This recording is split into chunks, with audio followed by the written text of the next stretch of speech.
Like the people that dominate our financial system and control the money are the same people who currently dominate the government, who are shaping society, who are controlling academia. They've effectively taken over the airwaves.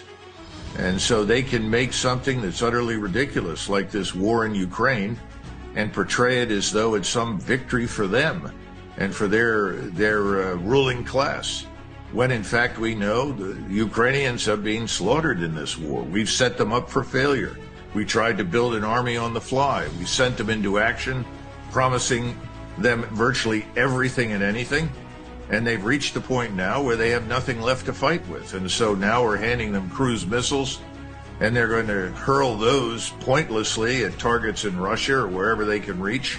It's not going to change anything, but it could ultimately induce the Russians to finally say, let's attack and end this thing once and for all. Russian commanders are telling President Putin they want to drive their tanks right into Kiev and destroy this regime once and for all, which they now view, and I think they're right, as a danger not only to them, but a danger to the people living in Ukraine and living in Europe.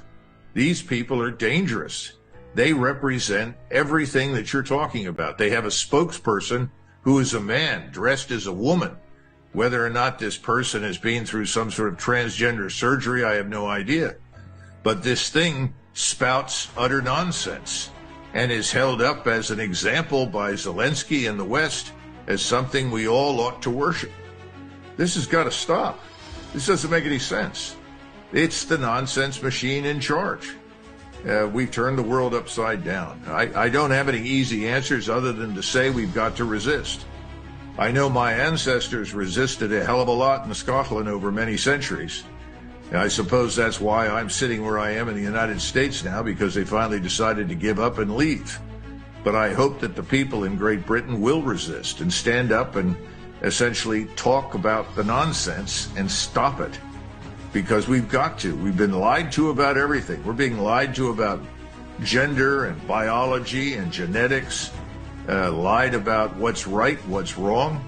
And we don't need PhDs, and we don't need to spend time in seminaries to figure out what's right, what's wrong, and what's real.